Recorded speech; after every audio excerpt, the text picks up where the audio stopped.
बहू, तुम्हारी हिम्मत कैसे हुई मेरी बेटी से ऐसे कहने की। बेटा रिया, अपने भाई की शादी में कम से कम 15 दिन पहले आ जाना। बेटियों के बिना घर में रौनक नहीं लगती, सूना सूना लगता है। सविता जी ने अपनी बेटी रिया से वीडियो कॉल पर बड़े लाड से कहा। अरे दीदी, आप इतने दिन पहले आ जाएंगी तो वहाँ के काम कौन करेगा? आप आराम से आइएगा। सविता जी की बात सुनकर उनकी बहू श्रुति उनके हाथ से फ़ोन लेकर अपने नंद रिया से कहा, तुम्हें बात करने की तमीज़ नहीं है अपनी नंद से? और तुम्हारी हिम्मत कैसे हुई मेरी बेटी से ऐसा कहने की? बहन अपने भाई की शादी में नहीं आएगी तो कौन आएगा? सब बहनों को अपने भाइयों की शादी का अरमान होता है। अब की ना माँ जी, आपने भेदभाव वाली बात। स्वाति बोली, अब क्या भेदभाव कर दिया तुम्हें? साथ तुम 5 बहनों हो और मेरी बेटी इकलौती है, उसकी और तुम्हारी कोई बराबरी नहीं। मेरी बेटी की किस्मत तो मायके और ससुराल दोनों तरफ से ही अच्छी है, तुम्हारी किस्मत तो दोनों जगह से ही खराब है। आप भूल गई माँ जी, पर मैं नहीं भूली। जब मेरे भाई की शादी में मेरे पापा का फ़ोन आपके पास आया था कि जब मेहमान कार्ड देने आएगा तो स्वाति को उसके साथ भेज देना, तब आपने उन्हें कितना सुनाया था कि जैसे उन्होंने अपनी बेटी विदा करके कोई अपराध किया है। माँ जी, अपनी बेटी तो आपको हर छोटे बड़े काम में मायके में चाहिए, पर बहू को तो आप शादी ब्याह के मौके पर भी नहीं जाने देती। आज स्वाति का मन में भरा गुबार निकल रहा था। उसकी बात सुनकर स्वाति जी को याद आया कि उन्होंने उसके पिताजी की कितनी बेइज्जती की थी। उनसे कहा था कि तुम लोगों को शर्म नहीं है जो 8 दिन पहले लड़की को अपने घर बुला रहे हो?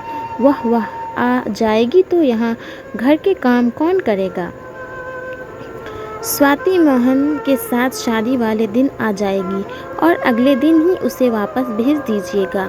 स्वाति के माता पिता के विनती करने पर भी स्वाति जी का दिल नहीं पिघला। उन्होंने स्वाति को उसके भाई की शादी में नहीं भेजा। हाँ, तो क्या गलत कहा था मैंने? तुम्हारे पिताजी से तुम 5-5 बहनें हो, तुम नहीं जाती तो बाकी तो पहुँच ही जाती ना। माँ जी, भले ही हम 5 बहनें हैं, पर भाई तो अकेला है ना।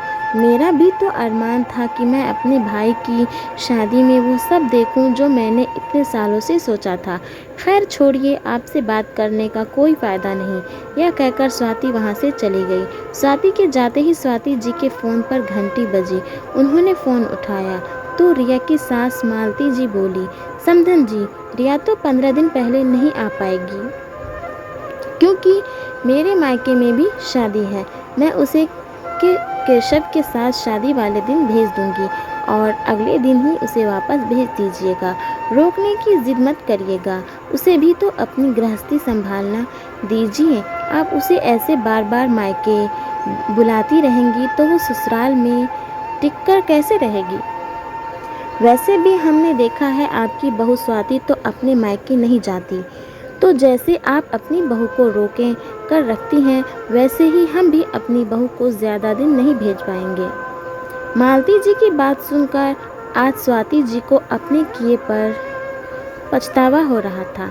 पहले तो मैं बहुत खुश हो रही थी कि उन्होंने अपनी बहू स्वाति को उसके भाई की शादी में पहले से नहीं जाने दिया। आज उनके किए का फल उन्हें मिल रहा था। उनकी बेटी भी उसी तरह अपने भाई की शादी में नहीं आ पा रही थी। आज उन्हें समझ आ रहा था कि किसी का दिल दुखाकर खुश नहीं रहा जा सकता। उन्होंने जैसे स्वाति के माता पिता और स्वाति की बेइज्जती की, आज उनकी और उनकी बेटी की हो रही थी। दोस्तों, हमारे किए का फल तो हमें मिल ही जाता है।